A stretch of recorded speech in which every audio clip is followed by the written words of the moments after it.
al pueblo peruano por los venezolanos en Perú. Dedico este micro por imperativo moral a nuestros compatriotas venezolanos en Perú que soportan las agresiones de una brutal xenofobia inducida desde los medios de comunicación con una irresponsabilidad criminal, señalando a los venezolanos como delincuentes con una generalización propia de la más perversa de las intenciones.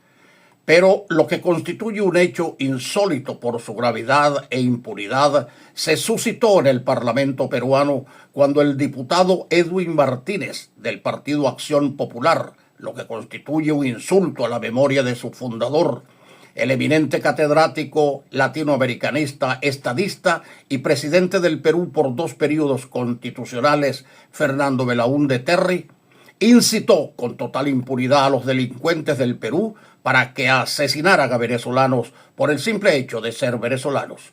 Sus palabras textuales fueron: ojalá que nuestros asesinos asesinen a esos asesinos, justificando sus criminales palabras con la generalización de señalar a los ilegales e informales como sicarios y criminales.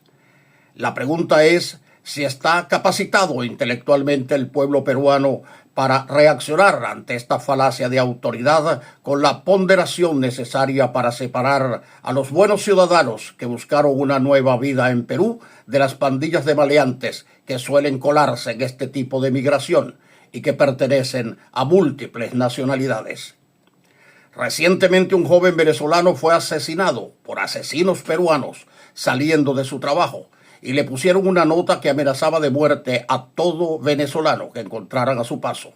Un crimen de odio incitado por genocidas como ese diputado que sigue el ejemplo que Hitler dio. Se mata judíos por ser judíos, hay que matar venezolanos por ser venezolanos.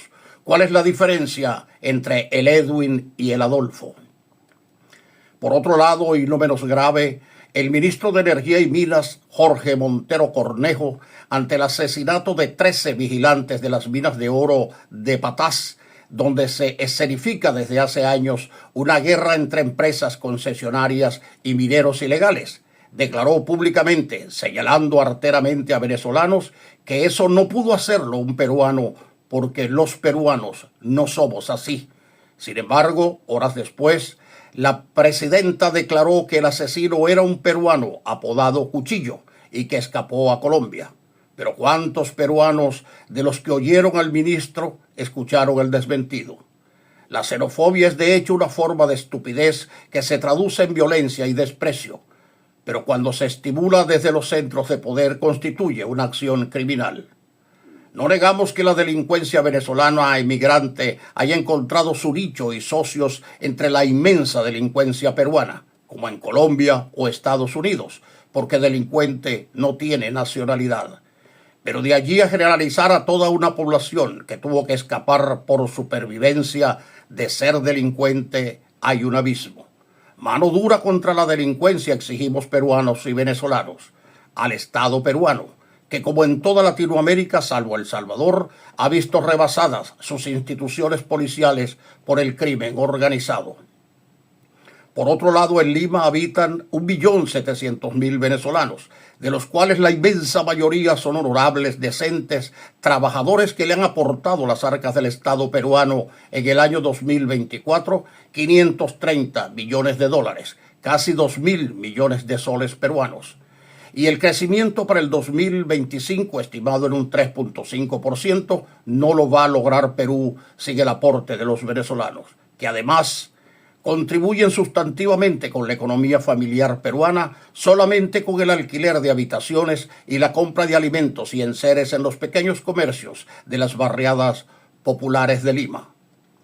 Para refrescarles la memoria, la ignorancia supina de estos xenófobos, que el campo de Junín y Ayacucho está abonado con sangre venezolana, de héroes que dieron su vida por la libertad de Perú, y que el héroe inmortal de Ayacucho fue el venezolano Antonio José de Sucre, y que nombres de venezolanos como Jacinto Lara y José Trinidad Morán, a quien se concedió la nacionalidad peruana honoris causa, están imbricados para la eternidad en la historia de la libertad de Perú.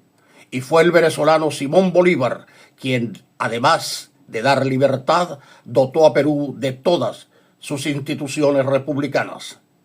Sabemos que hay peruanos de inteligencia y nobleza que saben a ciencia cierta lo que significa emigrar, porque muchos miles de ellos deambularon y deambulan por los países de América buscando calidad de vida. Pero deben levantar su voz en defensa de la nobleza de su gentilicio, porque la xenofobia es un insulto a su peruanidad. En Venezuela albergamos a miles de ellos y los acogimos y protegimos. Entre ellos también llegaron delincuentes, pero nosotros supimos aplicarles el peso de la ley sin lesionar a los honorables. Hermano peruano, da un paso al